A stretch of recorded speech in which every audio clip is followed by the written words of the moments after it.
Hello everyone, I'm going to explain the JMN software in a very general way. Now first I've prepared a directory full of sounds that I'm using, so wave sounds, and I first rendered them from Ableton, and then again I pulled them into Logic and I bounced them out from Logic. And you can see I put here Logic in front, so it's just the same WAV file. I bounced it out from Logic again because it turns out that Logic somehow bounces them out somewhat preciser at the end, so that they're really all the same length and then don't desynchronize over time. And these are the ones that I'm using to then create the different modules in the JMN software. So let me just explain it a little bit. So this is the beginning of a song I'm currently preparing at tempo 130. So here you see BPM 130. And this is an overview of all the modules. If you press on this button, you'll see this overview. If you go on here, you can, for example, also change the volume of these different tracks. You can see in each track there are different modules, and you can then later change between the different modules. Now, if you want to add another module somewhere, one way is to just click on one of these empty module fields, and you see an overview of all kinds of modules, and you can scroll through them, etc. So these are hundreds. And for example, you can then pre-listen by pressing click and then going through the module. And you hear what it does. And you can even try out different modules, how they sound together. Let's try this one.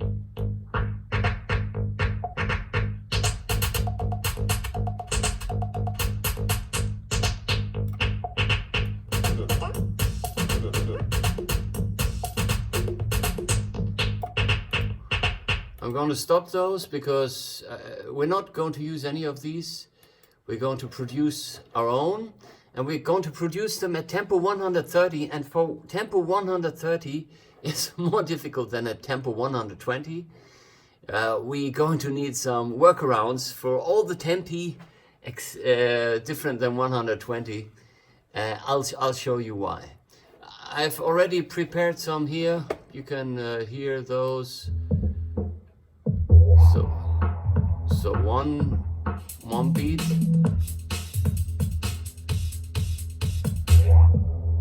a different beat,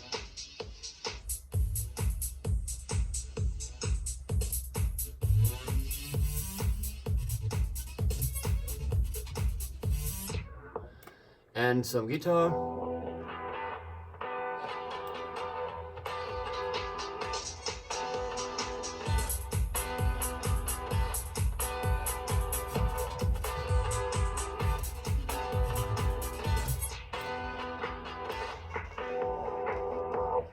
Yeah, so let's create some more. How does that work? Well, let's press Shift and then click on the mouse on this empty module space, and it will open this arranger window for the module. This thing corresponds basically to the slider, yeah? So how much you, for example, pull the rubber band, this will extend in the dimension here. So from very low, just a little bit pulling, more pulling, yeah, full pull. So let's give this a little offset. I like to leave a little space here if the sensors, for example, they have a little noise and they go a little bit on, but we don't want to trigger a sound.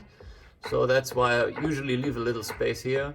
Then I go to Audio Files Plus, and I go to one of these files that I've prepared. Let's, what can we do here? Maybe we use this effect synth thing that I've prepared. Let's see. I usually have them numbered in a way that's systematic, like guitar 1, 2, 3, 4, basic beat 1, 2, 3, so that I know, okay, this is like guitar filtered with a cut-off filter, and then, you know, you hear more of the guitar more, and, you know, most of the guitar, and maybe something fancy is happening, then you can vary between these. But generally with, you know, higher numbers, more intensity. So corresponding to, if you pull more, is also higher intensity, and it's very, you know, intuitive to play. So here I've prepared, so I've rendered out one, and then I probably realized, oh, the 0 should go before this one, and then this one, or let's try it out, yeah. So let's try with the synth 0. Now what I do, if I want to adjust it here, I could both take it here and drag it over there, but I also could go on this little triangle you see and just press it here, and it'll automatically go to this position where the slider is. Okay, actually these sliders also, if I go back here on the module overview, these sliders, they in many keyboards will automatically, if you plug in the keyboard, correspond to channels 1 to 8. So if you use them, you can use it to remote control the software, which is of course a nice feature to perform it, or, you know, to just emulate how it might sound if people actually use it. So if I take this slider and I pull it over this audio file that I've added, you see there's it'll switch on. Yeah. Now the thing is, if I have this thing switched on and it's tempo 130, yeah, it will not automatically, you know, always do the right type of loop. I have to do a little workaround. So right at the beginning here, where it starts, I put a loop trigger. And in the loop trigger, I ignore this visual presentation here. This is good for tempo 120. I can say, okay, I want 4 bars, so that's why I put it until here, yeah? Or I want the whole thing, so I put it until here. But if you want to use it in a different tempo, 130 for example, you need to do something else. You need to say, okay, I want to play, for example, 128 16th notes. And this will actually give it a correct length, yeah? Because this is a number of bars. That makes sense. And if you do this, I mean, okay, now with this effect synth, it's not so easy to hear, yeah? But it'll always, the loop will always start at the beginning. So now I'll go, now I'll just, you know, this is a start. I want it to blend in. So there's if I click on it, there's a volume curve. I can pull it down, and I can, oh yeah, we got a cat too. So I want it to blend in, and I say, okay, I want it until here. And this is where I want this audio file to stop. From here I want to have a different audio file. I want the synth blubber without the 0. And I want it to start where this one ends. I put it a little bit further there. I put a loop trigger. Now this is a pretty cross transition to extreme.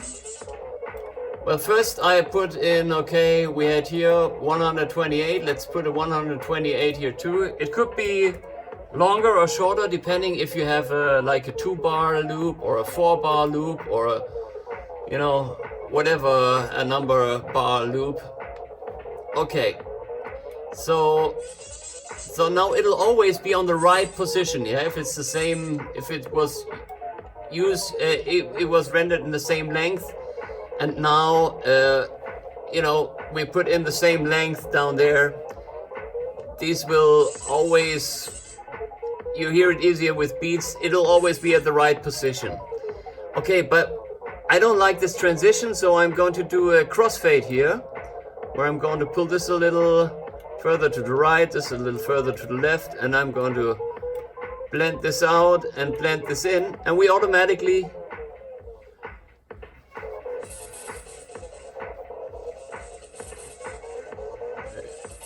it's more smooth. But let's see if this is actually the right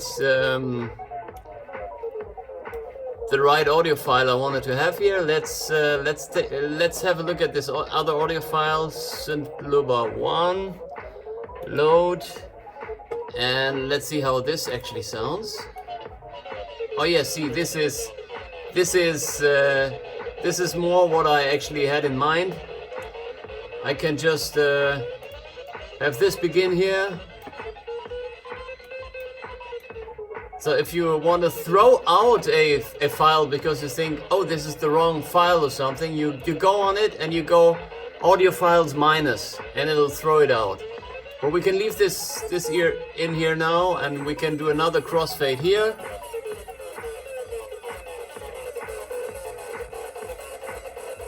And just for to be on the safe side, you know, we have tempo 130 here. I also take care of this. It's in here. In here, in here, and also I always, when a new track begins, I put a new loop trigger and set the loop length to the same appropriate length as the other one. So it's a 128/16 notes, and this I'll blend out, and we have this.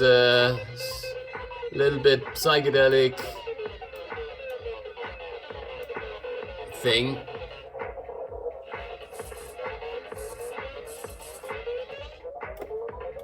So this blending in could be more slower, and there's a number of features. For example, if you press on here, you'll see I can make this the curve flatter for blending it out, or this one. Oh, this one. For blending it in, can take this to the front, for example, and then it's more smooth.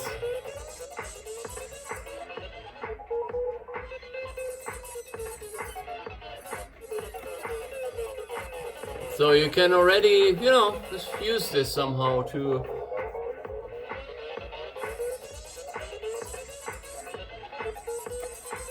maybe that's still a bit too steep how it comes in.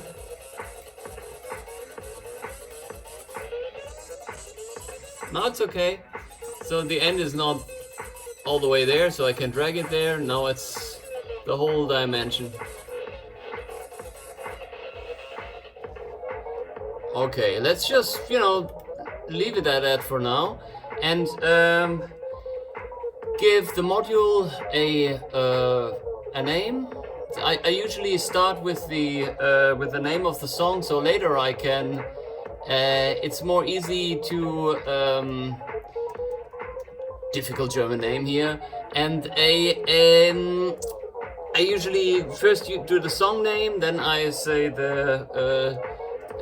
then the module name, Synthluber, and then I do the BPM 130, and you can name the genre electro. So later when you search modules, you can also search for genre. Yeah, if you're looking for country, you can look for country. And I also put in my initials from author name. So later, if you put this in, and we use the song for something in the clinic and patients, and I don't know, in some way money is earned from it, we want that some of this money comes back to you who have helped to compose this modules. So if we have your name in there, we know, oh, this guy or this lady, she or he, they should get some of what is earned with this. Okay, so we've got this module, and if we go here, you know, we can already play around with that.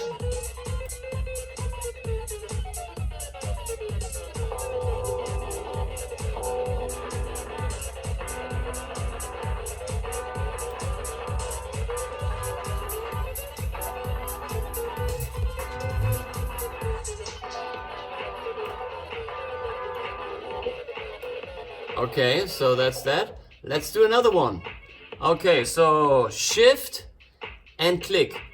Don't do control and click, because this will actually delete it. Yeah? So it's an expert move. So shift and click, and we open up another one. Okay, let's try this out. We leave a little space here. We do audiophile plus. We have something prepared here. Let's say, what is this? Guitar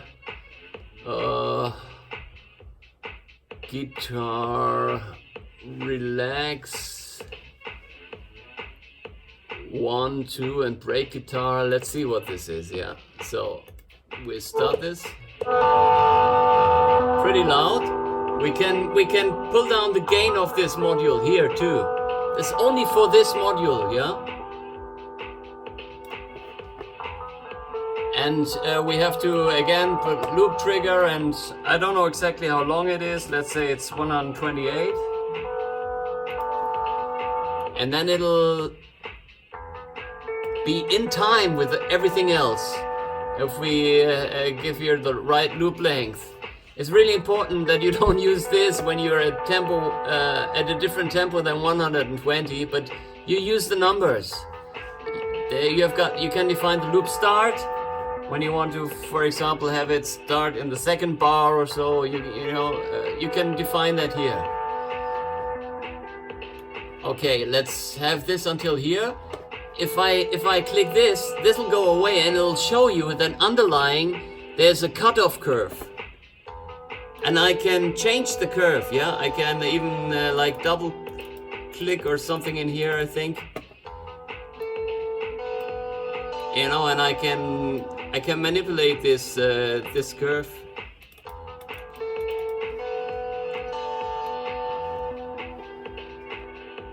Okay, let's say this goes until here. So let's stop it here. Let's get the other audio file in here, guitar relax 2. Let's see what happens. Okay, a bass gets introduced.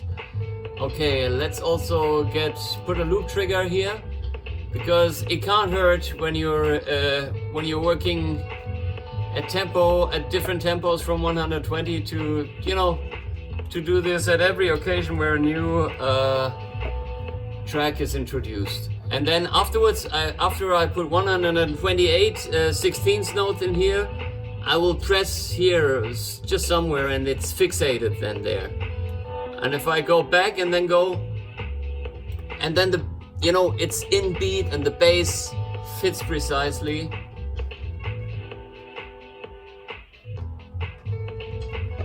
Okay, let's just go until here and see what this break guitar is, if we can somehow use this. Okay, let's go and find out. What is this break guitar? Load and have it start from there. Okay, let's try this out. Okay, so I introduce a new loop trigger and say 128 length, and then it'll be the right length, yeah. But actually I would like to have this additional to what's going on here, yeah. So I'm just pulling it further. Then it's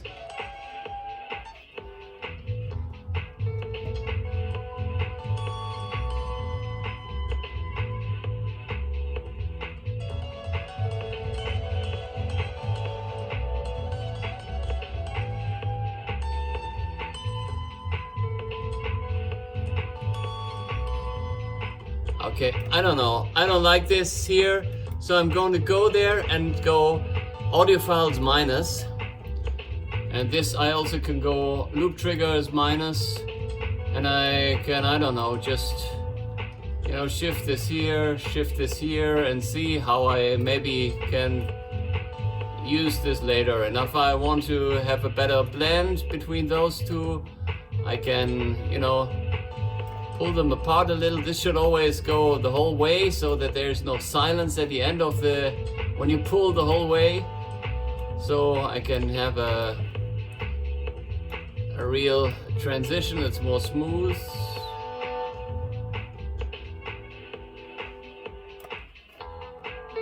Okay. This could be, for example, also okay as an additional track when you go with something cyclic, like a bicycle or so, and later, if you go really hard enough, the bass comes in. So let's say first a complicated name, and then let's say guitar, relax, bass, and the BPM 130. Okay, genre, yeah, what's the genre of this thing? Yeah, I mean, it's electro, maybe it's also, I don't know, slow rock. And author is me, and save. And now all these modules that I've just saved, they will going to be available in no matter which compilation you want to put together. If you press on one of those modules buttons, you can go there and you can look for the song, for example, Bob's, and this complicated song name, and there's all these will be available, yeah. Also, then the ones from other songs, if you want to see if these are easily combined. Okay, well, that's just a little overview. Of course, we can then save the song here using, I always also put the BPM in the song name. It sees, it had a previous version of it, so replace. And yeah, well, these are the basic features really. So you can do the volume corrections here, but you can also do the volume corrections pressing Shift and click, going directly in the volume in the module, and pulling up the gain or higher or lower. Well, thank you so much for listening. All the best, and thank you so much for composing for this good cause. So bye bye.